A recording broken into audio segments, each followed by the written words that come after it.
Hello my dear family members, అందరికీ నమస్తే. Welcome back to our ma'am with Yash cooking world channel. అందరికీ happy Sunday. Sunday వచ్చిందంటే చాలు ఏదైనా స్పెషల్గా ఉండాలి అని చెప్పి ప్లాన్ చేస్తూ ఉంటారు కదా చాలా మంది. అలాంటప్పుడు ఇలాంటి క్రిస్పీ ఫ్రైడ్ చికెన్ చేశారనుకోండి, ఫ్యామిలీ అంతా చాలా ఎంజాయ్ చేస్తారు. చాలా టేస్టీగా జ్యూసీగా ఉంటుంది. హోటల్స్ అలానే రెస్టారెంట్లో చాలా మంది వీటిని టేస్ట్ చేసే ఉంటారు. కానీ నేను చేయబోయే రెసిపీ అలా హోటల్స్కి రెస్టారెంట్స్కి వెళ్ళలేని వాళ్ళ కోసం ఇంట్లో ఉన్న వాటితోనే సింపుల్ అండ్ టేస్టీగా ఎలా చేసుకోవాలో నా వీడియోలో అయితే చెప్పేస్తాను.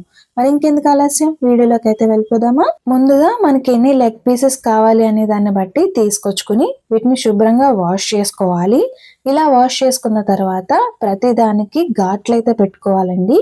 ఇలా చేయడం వల్ల టేస్ట్ అనేది లోపల వరకు వెళ్తుంది. సో చూసారు కదా, ఈ విధంగా ఘాట్లు పెట్టుకున్న తర్వాత ఒక గిన్నెలో వాటర్ తీసుకుని దాంట్లోకి సాల్ట్ అయితే వేసుకోవాలి. ఈ సాల్ట్ వేసిన వాటర్లోకి మనం ఘాట్లు పెట్టుకున్న లెగ్ పీసెస్ని అయితే వేసుకోవాలండి.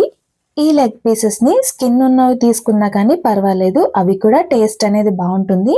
సో అన్నింటికి ఘాట్లు పెట్టుకున్న తర్వాత సాల్ట్ వాటర్లో ఒక హాఫ్ అన్ అవర్ పాటు అలానే వదిలేసాను. హాఫ్ అన్ అవర్ తర్వాత వాటర్ అనేది పిండేస్తూ వేరొక ప్లేట్లోకి అయితే వేసుకుంటున్నానండి. ఇలా సాల్ట్ వాటర్లో ఉంచడం వల్ల లెగ్ పీసెస్ అనేవి జ్యూసీగా ఉంటాయి. సో వీటిని ప్లేట్లోకి తీసుకున్న తర్వాత టేస్ట్కి తగినంత సాల్ట్ వేసుకోవాలి. అలానే వెనిగర్ కూడా 1 స్పూన్ వేసుకుంటున్నాను. వెనిగర్ లేనట్లయితే లెమన్ జ్యూస్ కూడా వేసుకోవచ్చు. అలానే దీంట్లోకి డార్క్ సోయా సాస్ కూడా వేసుకుంటున్నాను. అలానే ఫ్రెష్గా దంచుకున్న అల్లం వెల్లుల్లి పేస్ట్ 1 స్పూన్ వేసుకున్నాను. వీటితో పాటుగా వైట్ పెప్పర్ పౌడర్ ఉంటే అది వేసుకోండి, నా దగ్గర లేదు. సో నేను బ్లాక్ పెప్పర్ పౌడర్ని 1 స్పూన్ వరకు వేసుకున్నాను. అలానే కాశ్మీరీ రెడ్ చిల్లీ పౌడర్ని కూడా వేసుకుంటున్నాను. దీనిలోకి ఆనియన్ పౌడర్, అలానే వెల్లుల్లి పౌడర్, గరం మసాలా, ధనియాల పొడి, జీలకర్ర పొడి అంటూ యాడ్ చేస్తుంటారు. అవన్నీ అందరికీ అవైలబుల్ ఉండవు కదండి. సో విలేజ్లో చేసుకునే వాళ్ళు కూడా చాలా సింపుల్గా చేసుకునేటట్లయితే ప్రిపేర్ చేస్తున్నాను. ఈ పీసెస్లోకి అన్ని స్పైసెస్ని యాడ్ చేసుకున్న తర్వాత వీడియోలో చూపిస్తున్న విధంగా ఒక 5 మినిట్స్ పాటు అన్నింటినీ బాగా రబ్ చేస్తూ మసాజ్ చేసినట్టుగా చేసుకోవాలి. అప్పుడైతే లోపల వరకు ఈ స్పైసెస్ అనేవి వెళ్ళి ఆ టేస్ట్ జ్యూసీనెస్ అయితే చాలా బాగుంటుంది. ఇలా చేసుకున్న వాటిని 1 అవర్ పాటు అయితే ఫ్రిడ్జ్లో పెట్టుకున్నాను. ఇప్పుడు ప్రిపరేషన్ అయితే స్టార్ట్ చేసేద్దాము. వేరొక బౌల్ తీసుకుని దీంట్లోకి మన పీసెస్కి తగ్గట్టుగా పిండిని అయితే యాడ్ చేసుకోవాలి. కొంచెం ఎక్కువగానే పడుతుందండి. సో అందుకోసం 1 కప్ వరకు మైదా పిండి, 1/2 కప్ వరకు కార్న్ఫ్లోర్ వేసుకున్నాను. అలానే టేస్ట్కి తగ్గట్టుగా అంటే పైన లేయర్కి తగ్గట్టుగా సాల్ట్, కారాన్ని కూడా యాడ్ చేసుకోవాలి.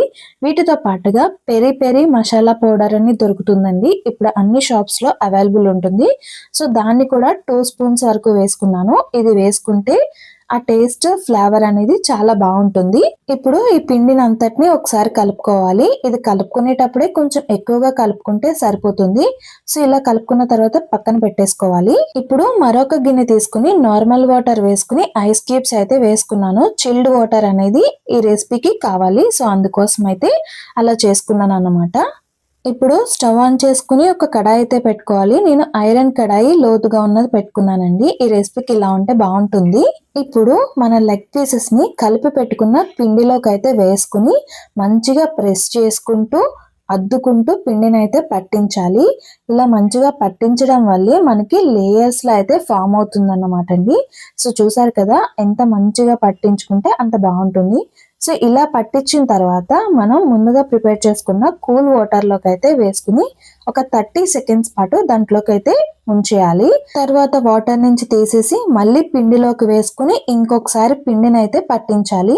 సో ఇలా ప్రెస్ చేసుకుంటూ పట్టించిన తర్వాత ఎక్స్ట్రా ఉన్న పిండిని అయితే దులిపేయాలండి. సో అప్పుడు మనకి క్రిస్పీనెస్ అలానే లేయర్స్ అనేవి ఫామ్ అవుతాయి. చూసారు కదా ఎంత మంచిగా లేయర్స్ అనేవి ఫామ్ అవుతూ కనిపిస్తున్నాయో.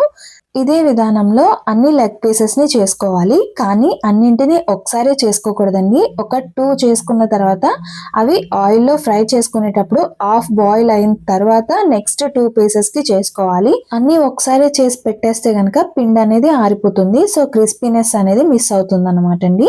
ఇప్పుడు వీటిని బాగా హీట్ అయిన ఆయిల్లోకి అయితే వేసుకుని ఫ్రై చేసుకోవాలి. ఇందాక కడాయి పెట్టుకోవాలి అని చెప్పాను, ఆయిల్ మాత్రం చెప్పలేదు. సో ఫ్లోలో మిస్ అయింది. సో ఆయిల్ అనేది అనేది ముందుగానే హీట్ చేసుకోవాలి, లేదంటే పిండి అనేది ఆరిపోతూ ఉంటుంది. కాబట్టి వీటి ప్రిపరేషన్ చేసే ముందే ఆయిల్ అనేది పెట్టుకొని మంచిగా హీట్ చేసుకోవాలి. వీటిని వేయించుకునే అంతసేపు ఫ్లేమ్ అనేది సిమ్‌లో మాత్రమే ఉంచుకోవాలండి. లేదంటే లోపల కుక్ అవ్వదు. పైన అయితే మాడిపోతుంది హై ఫ్లేమ్‌లో చేసుకున్నట్లయితే. సో, అందుకోసం సిమ్‌లో ఉంచుకొని మాత్రమే కుక్ చేసుకోవాల్సి ఉంటుంది. ఈ పీసెస్ కుక్ అయ్యే మధ్యలోనే నేను మిగిలిన 2 పీసెస్‌ని కూడా చేసుకున్నాను. లెంత్ ఎక్కువైపోతుందని చెప్పేసి నేను వీడియో అయితే తీయలేదండి. సో, మనకి ఎన్ని లెగ్ పీసెస్ కావాలి అనుకుంటామో అన్నింటిని ఇదే విధంగా చేసుకోవాలి. చూసారు కదండి, చాలా సింపుల్‌గా అన్ని ఇంట్లో ఉన్న ఇంగ్రీడియంట్స్‌తోనే చాలా ఈజీగా హోటల్ అండ్ రెస్టారెంట్‌ని తలపించే విధంగా మన క్రిస్పీ ఫ్రైడ్ చికెన్ పీసెస్ అయితే రెడీ అయిపోయాయి. ఈ రెసిపీ చేయమని మా చెల్లి అయితే అడిగిందండి. సో, నేనైతే లేట్ చేసుకుంటూ వచ్చాను. ఫైనల్‌గా కంప్లీట్ చేసేసాను తన విష్‌ని. చూసారు కదండి, లోపల వరకు కుక్ అయ్యి మంచి జ్యూసీగా టేస్టీగా అయితే ఉంది. నేను చేసిన ఈ రెసిపీ మీకు నచ్చిందా? అయితే మీరు కూడా ట్రై చేసి ఫ్రెండ్స్ అండ్ ఫ్యామిలీ మెంబర్స్తో ఎంజాయ్ చేయండి. అలానే నా వీడియోకి లైక్ అండ్ కామెంట్ చేయండి. మన ఛానల్ని సబ్స్క్రైబ్ చేసుకోండి. Thank you for watching.